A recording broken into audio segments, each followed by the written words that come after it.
Wilderness Resort, and that's on the beautiful Colorado River here in Laughlin, Nevada. Dr. Stephen Greer talked last night. It was, I'm sorry, Dr. Greer, I wanted to make it. I tried, but we just didn't get here in time. How did the event go?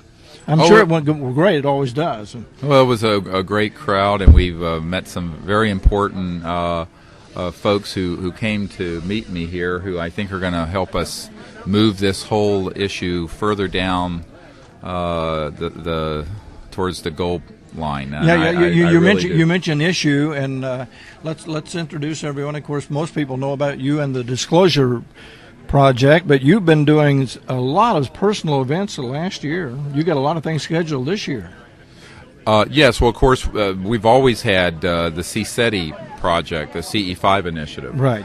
And we have these expeditions where we go out to the desert or go out to areas and we train people to learn how to vector these ET craft in and interact with the extraterrestrial beings. Right. And, in the spring, we talked to you just before you were ready to go out, I remember, on a retreat. Were you successful? You always are, I understand. Yes, well, actually, we just came from Joshua Tree about 2 or 3 weeks ago, and Joshua Tree Wilderness, and we were there and had an extraordinary event happen where a brilliant object came right over the group and shone this light in the middle of the national park into the group, and it was an extraterrestrial vehicle that we have seen in that same area. We have a research site, and we're going to actually be going back there in the fall. We have a trip planned for the Outer Banks of North Carolina for April, and in Colorado, not far from here, we're going to be doing an expedition in the high desert in the Crestone area in June, and then we'll be at Mount Shasta in September. And what these are is we train people to go through a set of protocols that involve not only the use of lasers and tones and electromagnetic signaling, but consciousness and directed thought to interact with these objects. And one of the things that folks have a hard time understanding is what's the connection between the mind and matter. And this is a situation where it gets into areas that some aren't comfortable with, but the science is very solid there, and that is that conscious mind is non-local. It's a field of awareness that's omnipresent, and that the extraterrestrial civilizations, for their communication systems, interface directly with a bioelectromagnetic field and with consciousness and thought. And so we use a set of techniques to train people to be able to remote view and then use the remote viewing capability to then vector through coherent thought these extraterrestrial craft into an area. And we've had some very close encounters. One of these craft that materialized, we had a group of about 30 people right outside our circle at about 15 feet above us. And it came over, it made the most unusual sound, wow, wow, wow, wow, wow, like this. It appeared and then dematerialized and was seen by everyone there.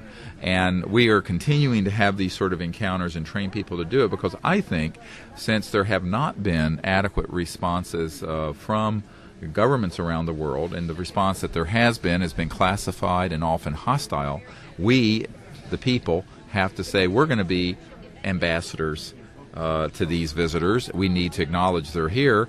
And what is going to be the response? Are we going to sit here and let a vacuum exist into which a very violent military response occurs?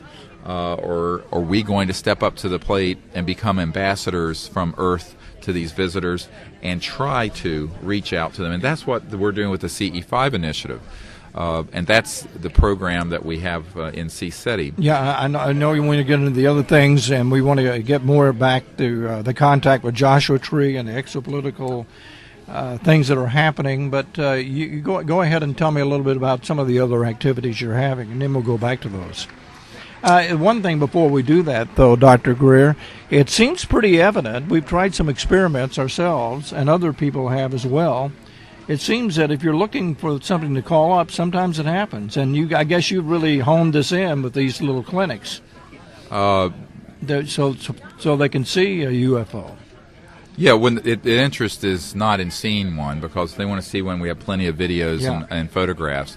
The purpose is to train people to be literally ambassadors to these visitors, because the UFO isn't important.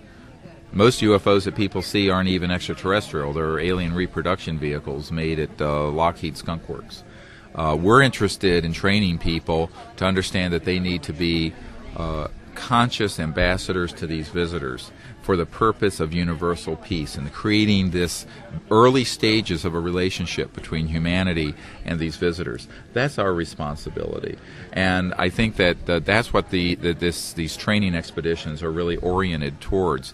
And it isn't a matter of let's call in a UFO so people can see one and be entertained. It's a much deeper and more profound purpose than that. I don't think that these visitors want to interact with people who are that facile and superficial in their thinking.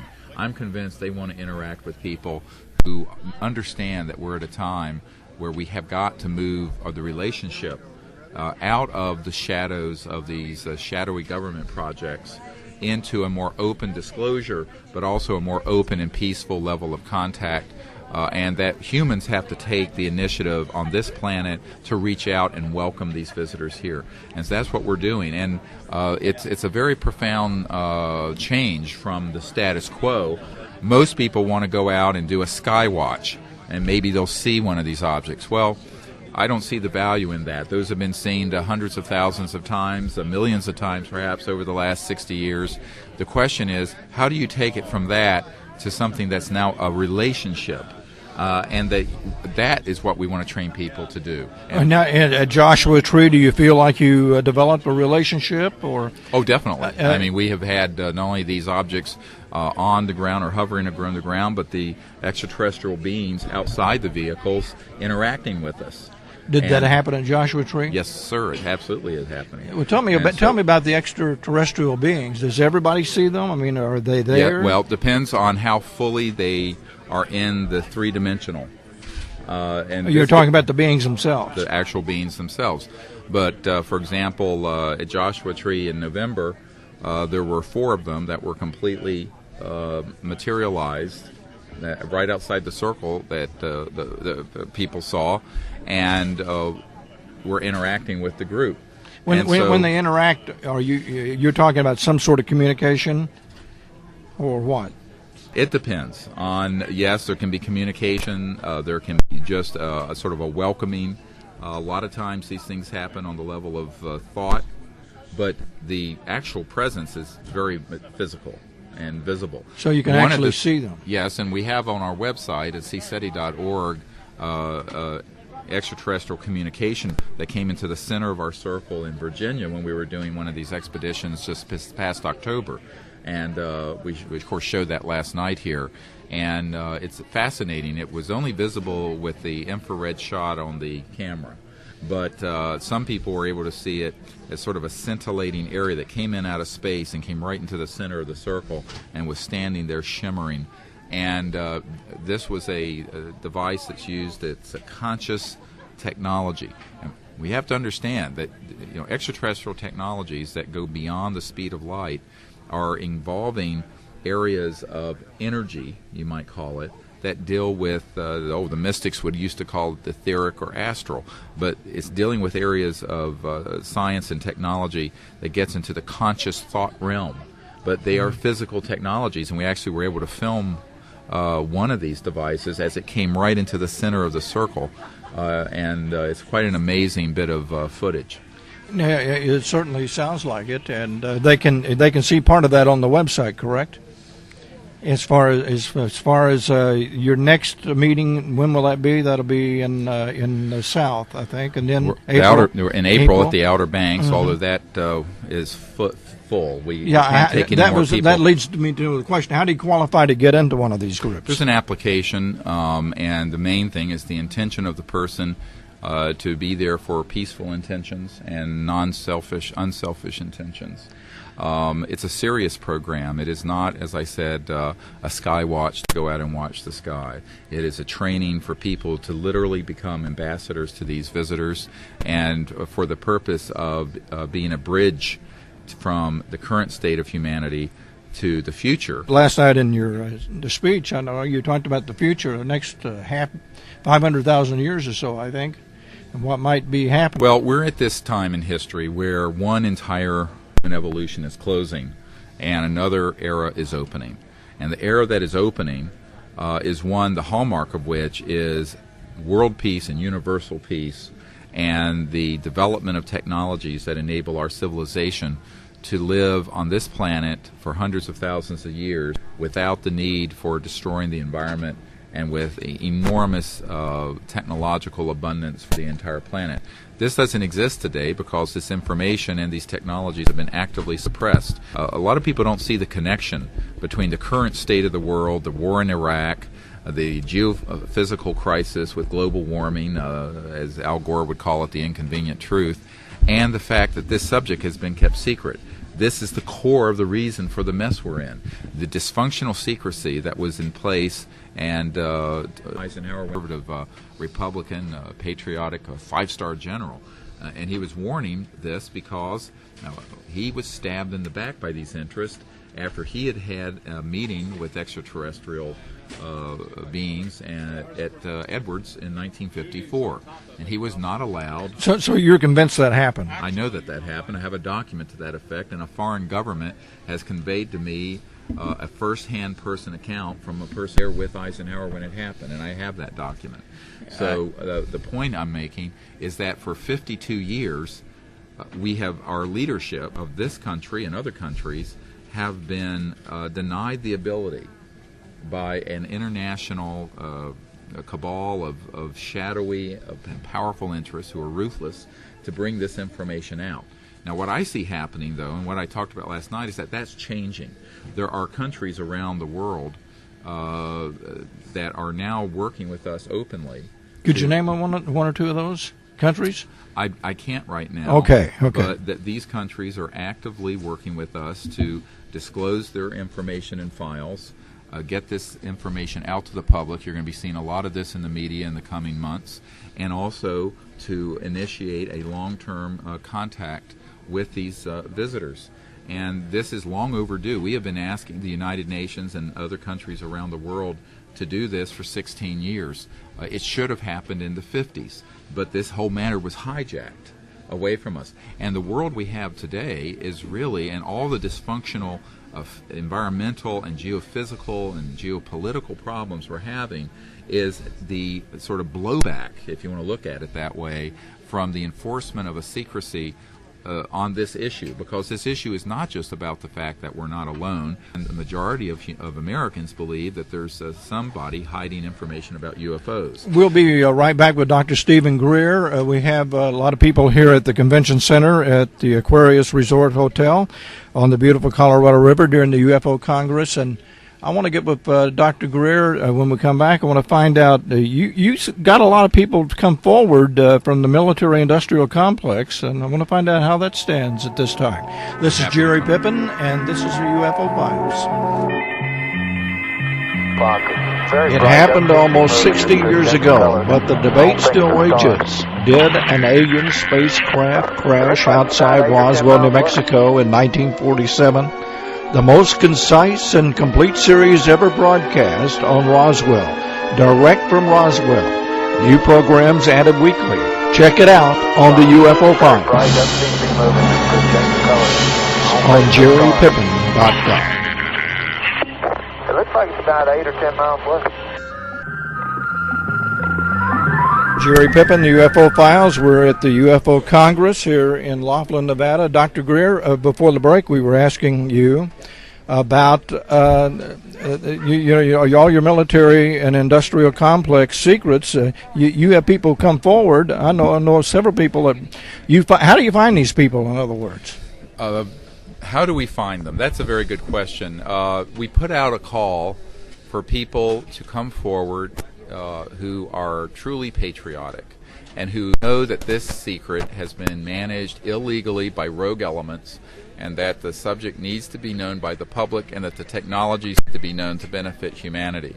And we have to date had almost 500 military and intelligence and corporate people come forward to give us documents, testimony, and evidence.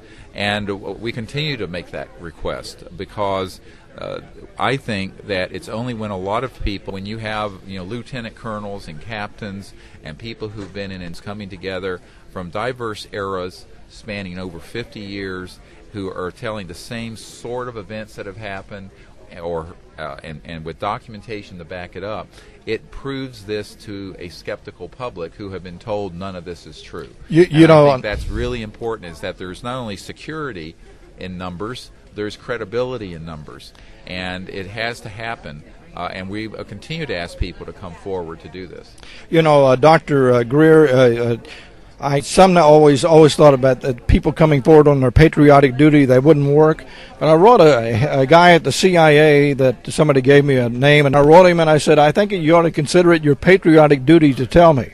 Well, he didn't tell me, but he didn't deny he didn't know something about it, and many people don't respond. But so this patriotism is... Yeah, but it's true patriotism, and we live in a global situation where both the environment and our economies are intertwined, and a lot of people, I want to follow that up in a minute. I have a question before we get off the air about your contacts with the military, and it seems like you've almost given up on them. Maybe you has. Hi, what's your name? I'm John Warnhoff. Where you live? Bowling Green, Kentucky. And you have a question for Dr. Greer? Yes, I do.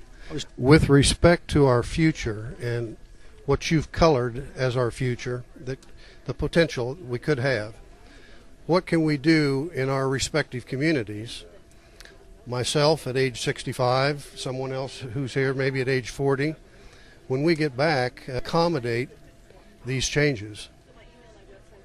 I think knowledge is the greatest advantage. If people know, they can deal with it. And I think this is why people need to network their community to disclosureproject.org. And on that website, there's the testimony of many of these military witnesses. seaspower.com, seaspower.com is a website that has the energy program and a description of the technologies and the scientific papers that support what these technologies are, as well as a strategic overview of how we need to get this out. And the people have to be educated, so a lot of it is networking. And in every community, there are people who could also join us to be new witnesses who have been in the military or government who know of this. We're putting out a call for additional ones to come forward, and also who could help identify sources of support, whether it's institutional or individuals, so that an R&D effort can be put together in the next few months, so that the scientists that have been identified by our project who want to complete these sort of energy systems can get them so that homes and cars can be run on them. None of them are at that level yet. Even the best ones we've seen are not at the level where they've been developed, where you could actually put them into an application. But the science is there, and it's going to take several $1 million to put an engineering team together and make that happen. You're not going to come out with a fundamental new science and energy technology for a few $1,000s and working out of your basement. At a certain point, you have to professionalize that effort. And so we have to find people who are willing to help us professionalize that effort before we run out of time. And so this is something that needs to be done now. It should have been done 50 years ago. I wasn't but a couple years old 50 years ago. So all I say is that now we've identified the scientists and the witnesses and the contacts to do this. And I'm convinced we can make a run at it and make it happen. But we need... Are you feel like you're getting enough support now, or is it better or worse, in other words? Oh, no, there's growing support, but it's still inadequate. And it's inadequate to the task, and it's primarily been a problem with funding, had been offered funding from corrupt sources, and we refuse to take it. It has to be clean sources of support and funding. So I don't imagine they're too bashful when they have the strings attached to this funding. That's correct, and we tell them we're not interested. Go away if there's strings attached. I mean, but they're themselves about what you want to say. Of course, I mean the usual vulture capital scene is they want to take control of it, which is fine. Some of those folks may be sincere, but what's going to come along is Murder Incorporated is going to come along and threaten them, or they're going to get bought out, and then it'll be put on a black shelf again. And this has happened to hundreds. I'm not exaggerating. Hundreds of inventors and inventions that have been either confiscated or been suppressed, and up to and including murder. And the only way that's going to change is for people to openly come together as a coalition and do this to get this information out. And it's not just about the fact that we're not alone, but it's the big issue is how are we as a civilization going to live on this planet so that we don't destroy the planet and destroy ourselves in the process. Dr. Greer, you're a peaceful man, and we mention murder. I mention murder occasionally. People's eyes glaze over, but it happens. Absolutely. And I think it's because of the technology, isn't it? Yes, the big secrecy around this issue. In the 1940s and 50s, after they figured out how these technologies work, the industrial and economic interests, not just U.S., but internationally, decided this had to be kept secret. And it was primarily that decision. Now, there were certain other interests that wanted this secret for various orthodox reasons, perhaps religiously or what have you. But the dominant purpose for the secrecy has been economic and geopolitical power. Because if you have a device that generates energy and extracts it from the space around the device, is what a quantum vacuum flux field device is. And what Lockheed and Northrop developed, they were the old days, they were called flux liners. And these are these so-called alien reproduction vehicles that people have seen zipping around. Their power-up system was a 24-volt marine battery. And then it went over Unity, tapped into the quantum vacuum flux field, and off it went. Now, that is not mythology. We know people who've actually built them, the coils for that. I personally have interviewed men who've worked on these projects. Now, those technologies, if put into peaceful energy generation use, would have completely replaced all fossil fuel needs in the world in the 50s and 60s. All the global warming, all the poverty, all the Mideast wars, all this mess that's been going on could have been avoided. It didn't because of the interest of folks who want to keep a centralized economy and the power that represents, the geopolitical power that represents in their clutches. And we're only talking about, 200 or 300 institutions, corporations, and individuals that really run the bulk of the world's economy. And this is a serious problem. And I think that the stranglehold they have on this situation is about to squeeze the life out of Earth. And I think it seems to me that maybe somewhere in another country this might come forward. I mean, they have a lock here pretty much.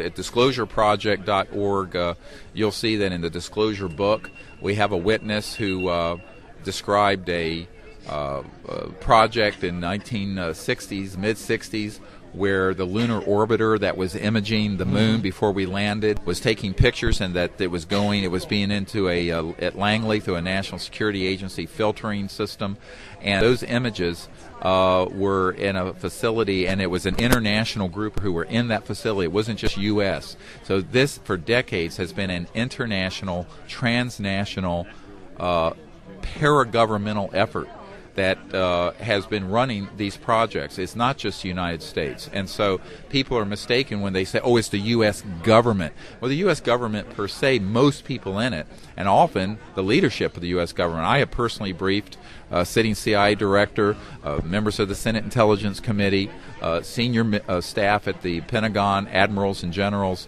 who are desperate to find out about this stuff but are not in the compartmented operations that deal with it. And so essentially you have had a decapitation and a complete violation of the rule of law on this, and these rogue elements have taken it over. And it is not just U.S. It's a huge mistake to think that it's only a U.S. problem. It's an international, transnational entity that is doing this. Let's go back to some other audience members here at the Aquarius Resort Hotel on the Colorado River in Laughlin at the UFO Congress. Hi. Hello there. What's your name? Richard Moss. Where are you from, Richard? Long Prairie, Minnesota. Okay. You got out of the cold. Yeah, well, just barely. You barely made it down here. Yeah, right. Yeah. My question is, do you know or have any suspicions as to whether current President Bush is in the loop on this, like his father seemed to be. W was asked about this on the campaign trail a few years ago. And this is on the record, he said, well, I don't really know about that, but Dick Cheney would. Herbert Walker Bush, the current president's father, was involved in these issues, and it's the CIA director at that time. Not all CIA directors have been read into or involved in this issue, but he was. Jim Woolsey, who I personally briefed, was being blocked from information because he had not come up through the ranks. But George W. Bush's father was involved. And in fact, when he was and during the transition to the Carter administration, Carter's people have told me that President Carter wanted to know about this issue and specifically asked the outgoing CIA director, Bush, about this, and he said, we will not tell you about this. Go to the Congressional Research Service and see if they will. So he was completely blown off, and eventually, of course, Alfred Weber has written an affidavit that we have about this. At the White House for Carter was going to do a White House study on the UFO subject and had asked the Stanford Research International, SRI, to do this. But some shadowy figures from the Pentagon showed up at SRI and threatened to pull all of their contracts with SRI if they did that for Carter. And so they pulled the plug on that White House study. So Carter was blocked from finding out about this. Now, of course, when Clinton was president, I put together a very large briefing document for the president. Lawrence Rockefeller hosted Bill and Hillary Clinton at his ranch in Wyoming, the JY Ranch, where I had also been a visitor. And Clinton was briefed on this, but he did not want to push the envelope on it. And my understanding from a good friend of Bill Clinton's who subsequently visited my home was that Mr. Clinton was frightened of the consequences of doing an executive order releasing this information to the public. But Jim Woolsey, the CIA director, was very supportive of ending the secrecy on this, said so publicly, in fact, on a radio interview after I had my 3-hour meeting with him. Unfortunately, the president didn't have the courage to go on with that. Now, a lot of people have asked me, would Hillary do it? I said, I don't know. I'm not in her heart. We would hope that some leader at some point will do the right thing. But see, we're moving this now into an international situation where there are other countries around the world. I mean, there are a couple hundred nations in the world, and there are quite a few of them that are powerful enough to have had an interest in this, and they are getting fed up with the secrecy, where we're using space-based weapons to target extraterrestrial vehicles and risking the security of this entire planet in the meanwhile, but that the technologies behind this information continues to be suppressed. And this is a serious problem that is being taken at the highest levels, I can assure you, by a number of governments and being looked at. So I'm optimistic that it will come out. It's a matter of exactly when and how, and I think that once we're going to see this process pick up very quickly. We're going to see more and more open events happen with our contact team, with the ETs, and we're going to see more and more open events happen like we saw at O'Hare. And what's going to happen with this, there will be more and more nations who are going to break out of this secrecy mold and support this information coming out, because they're beginning to understand that the consequences of the secrecy mean the destruction of life on Earth, and this kind of secrecy is strangling the life out of Earth. When we're talking to Dr. Stephen Greer here, and we're talking about this is a worldwide situation, any country or any particular area where it seems to be a little more freedom than here? I mean, it seems like they have a lock on it in the Western world. Actually, there's increasing openness in a number of countries. I don't want to get into specifics because we're working on a sensitive level with a number of them. I will tell you, for example, the Honorable Paul Hellyer, who is a former Minister of Defense for Canada, has been meeting with people, and he has openly stated disclosure needs to happen, and has linked the global warming and energy problem to the secrecy, which is completely accurate. I've spent a lot of time with Mr. Hellyer personally, and he's a very honorable man, and he's the kind of person, I might add, should be in the forefront as an ambassador from human civilizations to these extraterrestrial visitors.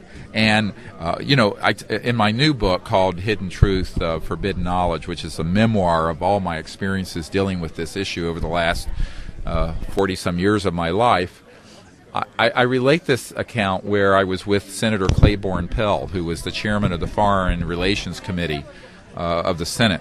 And Senator Pell and I were at a meeting at Kinetic Sciences Institute in Sausalito, California. And Senator Pell came there that night to meet with us, and I had a conversation with him, and he wanted to go outside and have this discussion. And what happened was that Senator Pell and I turned to him and I said, sir, you have been deprived of dealing with the ultimate foreign relations issue. And I pointed to the stars above our head.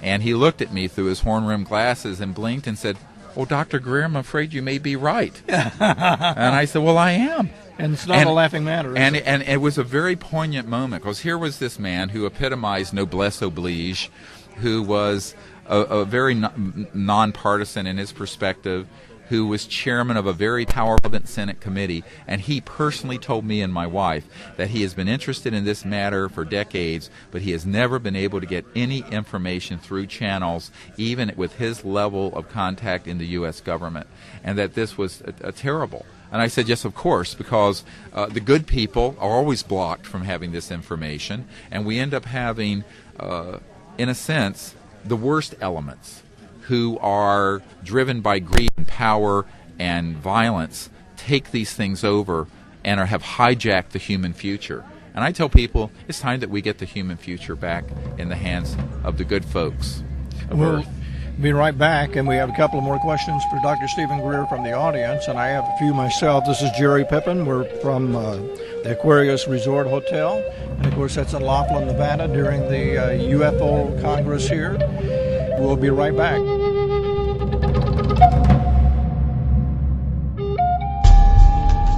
The biggest secret ever is about to be revealed. Fast walkers, UFO and alien disclosure. Words you were never meant to hear. It's clear we're dealing with a cosmic Watergate. This is the biggest secret in the history of the human race, the known modern history of government. Photos you were never meant to see. Video you never knew existed. People you were never meant to meet.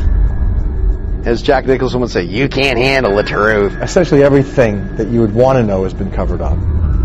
Things you were never meant to know about. No one has produced a higher quality, better produced DVD. Anytime, anywhere. Fast Walkers now available on DVD for only $19.95 at shopjerrypippin.com.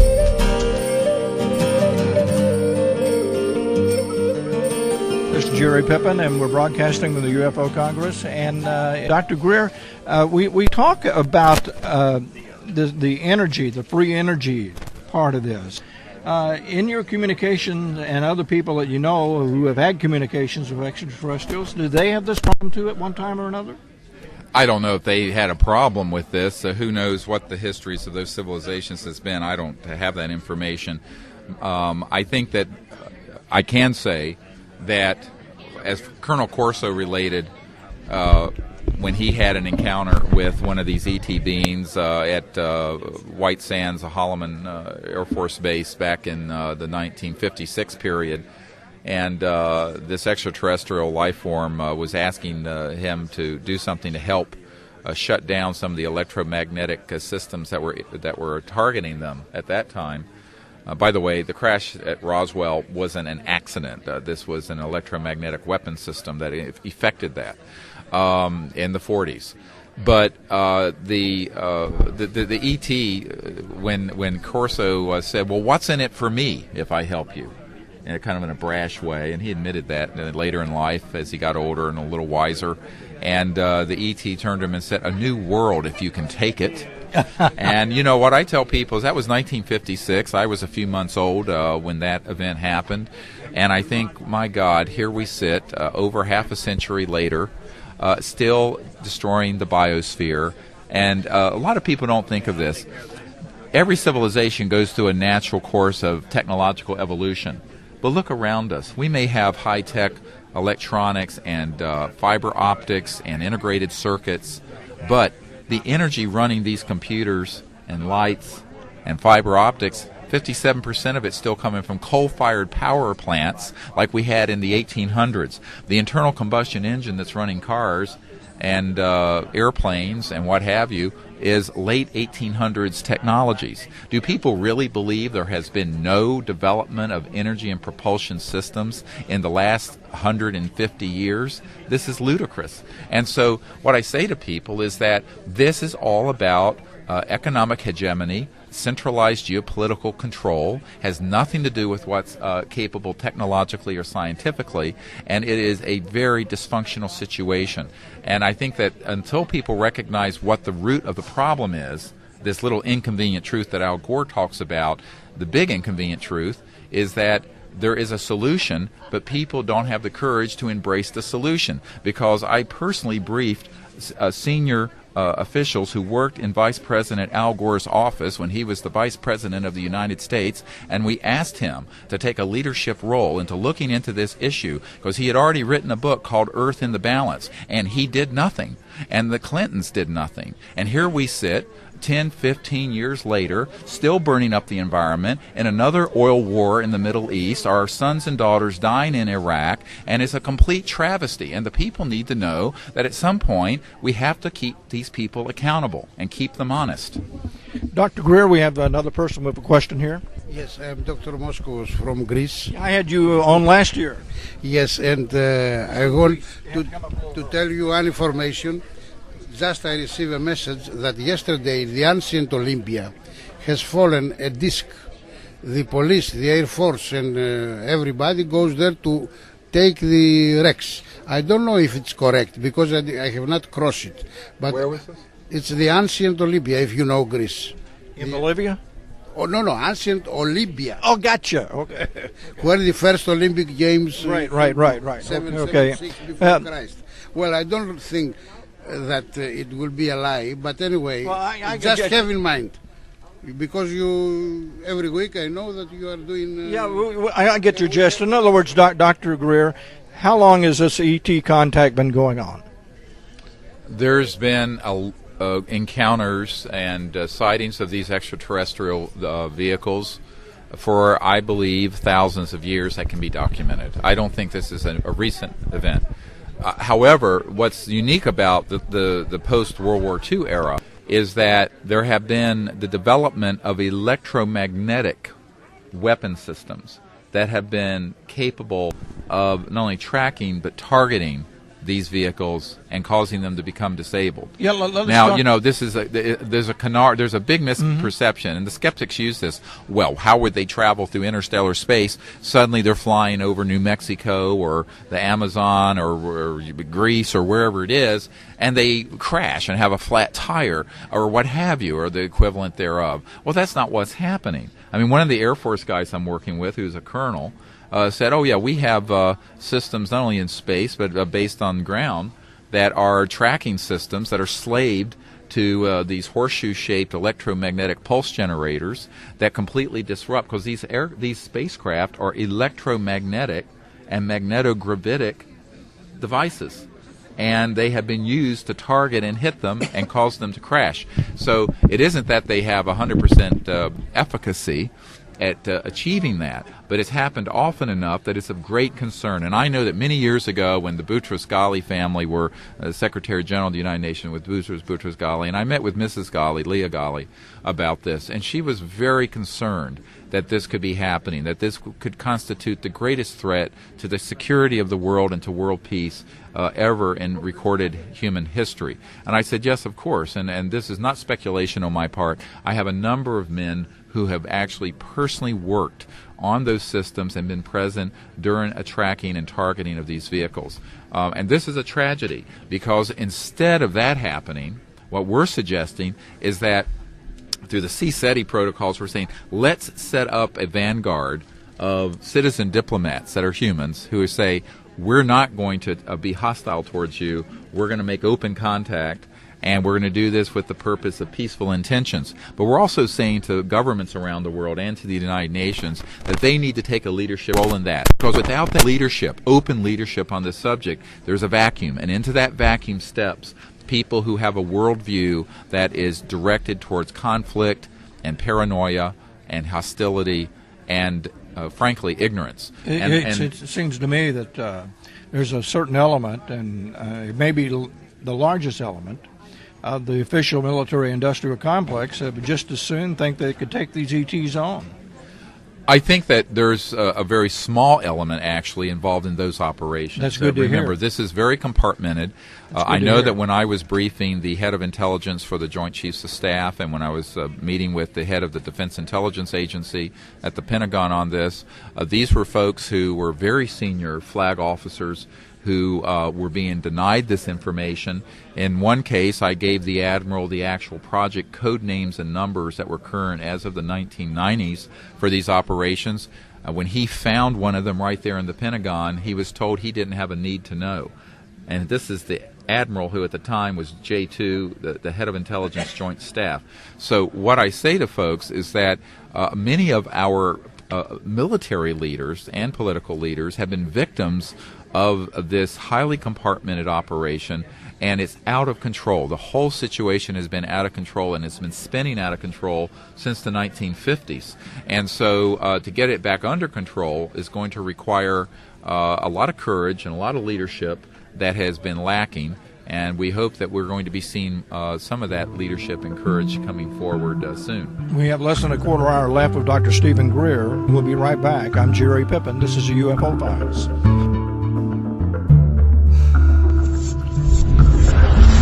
In March of 1997, a huge triangular ship appeared over Phoenix.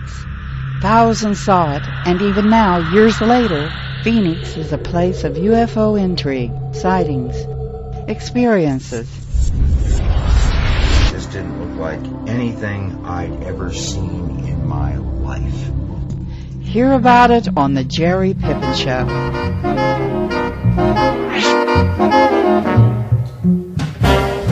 Jerry Pippin, Dr. Stephen Greer is our guest. It's been very interesting. We're talking about a wide variety of subjects, and you've been around a wide variety of subjects with all of this for some time, and some great contacts, which I'm very envious of for you from a reporter standpoint, Dr. Greer. You get people to talk.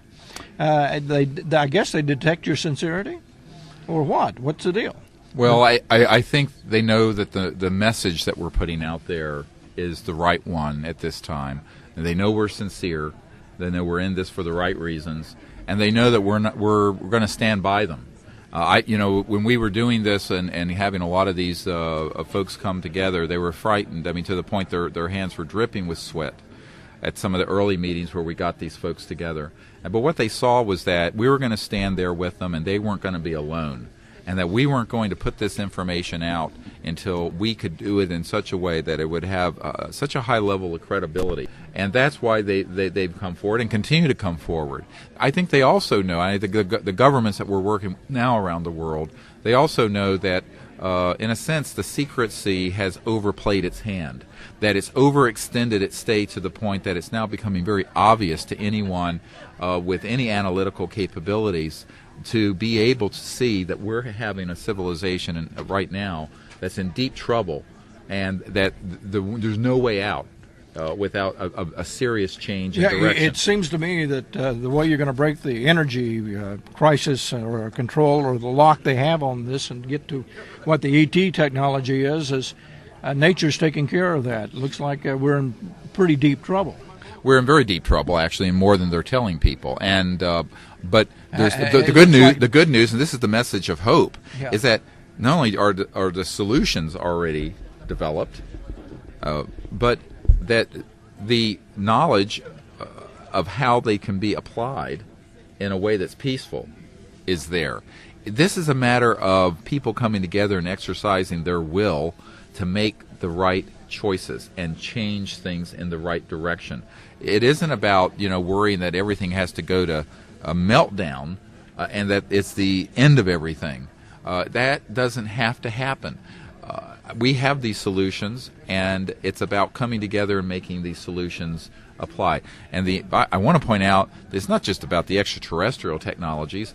There are scientists such as T. Townsend Brown, Tesla, many scientists, completely human, who had done technologies, developed technologies, turn of the last century in the 20s, 30s, 40s, that if they had not been also suppressed, would have been able to replace the centralized energy grid, the fossil fuel basis of our society, and what have you. So one point I want to make, knowledge is universal.